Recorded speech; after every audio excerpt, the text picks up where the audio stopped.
Hello, amazing students. Join me for another cultural story time and let's learn together. My name's Mrs. C. Today, I'm reading a book titled Lon Popo. It's a Red Riding Hood story from China. It was written and illustrated by Ed Young. You might be familiar with the traditional story of Little Red Riding Hood. This one is quite similar, but also very different. Let's begin.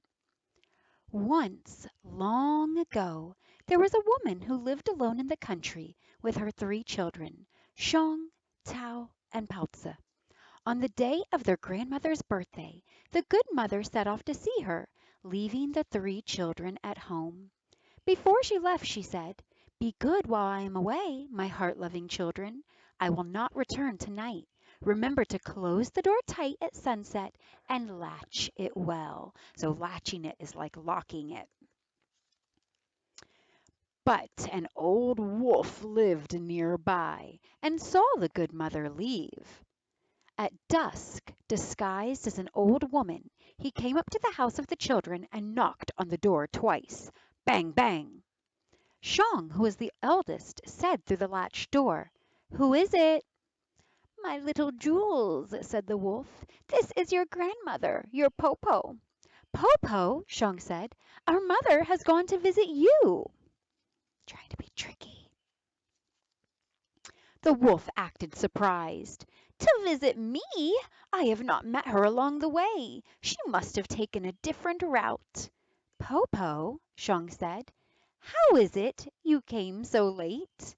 The wolf answered, "The journey is long, my children, and the day is short." Shang listened through the door. "Popo," she said, "why is your voice so low?" "Your grandmother has caught a cold, good children, and it is dark and windy out here. Quickly open up and let your Popo come in," the cunning wolf said. Tao and Baozi could not wait. One unlatched the door and the other opened it. They shouted, "Popo, Popo, come in!" At the moment he entered the door, the wolf blew out the candle. "Popo," Shang asked, "why did you blow out the candle? The room is now dark." The wolf did not answer. Oh no, they should have listened to their big sister. Tao and Baozi rushed to their Popo and wished to be hugged. The old wolf held Tao. "Good child, you are so plump." He embraced Baozi. "Good child, you have grown to be so sweet." Soon the old wolf pretended to be sleepy. "Oh," he yawned. "All the chicks are in the coop," he said. "Popo is sleepy too." When he climbed into the big bed, Baozi climbed in at one end with the wolf, and Shang and Tao climbed in at the other. But when Shang stretched, she touched the wolf's tail. "Popo, Popo, your foot has a bush on it."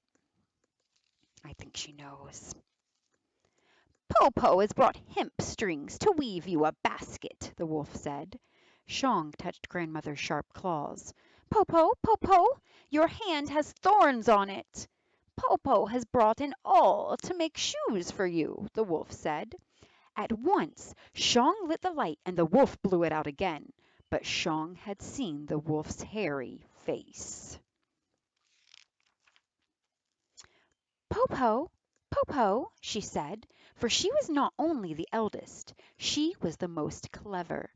"You must be hungry. Have you ever eaten ginkgo nuts?"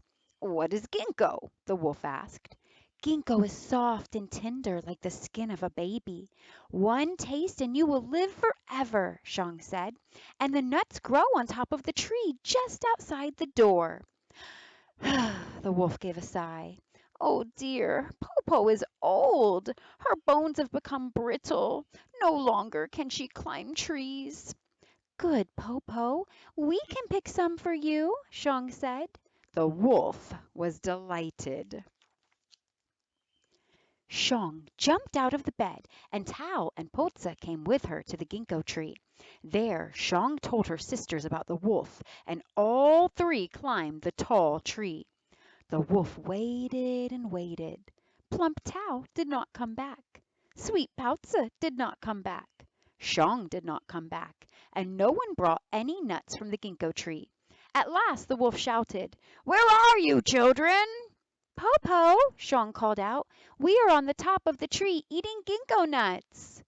"Good children," the wolf begged, "pluck some for me." "But Popo, ginkgo is magic only when it is plucked directly from the tree. You must come and pluck it from the tree yourself." So she just told Grandma she would get some for her. Now she's like, "You have to come to the top of the tree." The wolf came outside and paced back and forth under the tree where he heard the three children eating the ginkgo nuts at the top. "Oh, Popo, these nuts are so tasty, the skin so tender," Shang said. The wolf's mouth began to water for a taste. Finally, Shang, the eldest and most clever child, said, "Popo, Popo, I have a plan. At the door there is a big basket. Behind it is a rope. Tie the rope to the basket, sit in the basket, and throw the other end to me. I can pull you up." The wolf was overjoyed and fetched the basket right away, then the rope, and threw one end of the rope to the top of the tree. Shang caught the rope and began to pull the basket up and up. Halfway, she let go of the rope, and the basket and the wolf fell to the ground. "I am so small and weak, Popo," Shang pretended. "I could not hold the rope alone." "This time I will help," Tao said. "Let us do it again." So they already dropped the wolf down. Ouch! The wolf had only one thought in his mind, to taste a ginkgo nut. He climbed into the basket again. Now Shang and Tao pulled on the rope to the basket together, higher and higher. Again they let go, and again the wolf tumbled down, down, down, and bumped his head. The wolf was furious. He growled and cursed.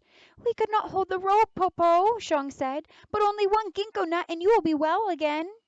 "I shall give a hand to my sisters this time," Poutsa, the youngest, said. "This time we shall not fail." Now the children pulled the rope with all their strength. As they pulled, they sang, "Hey yo, hey yo," and the basket rose straight up, higher than the first time, higher than the second time, higher and higher and higher, until it nearly reached the top of the tree. When the wolf reached out, he could almost touch the highest branch. But at that moment, Shang coughed, and they all let go of the rope, and the basket fell down and down and down.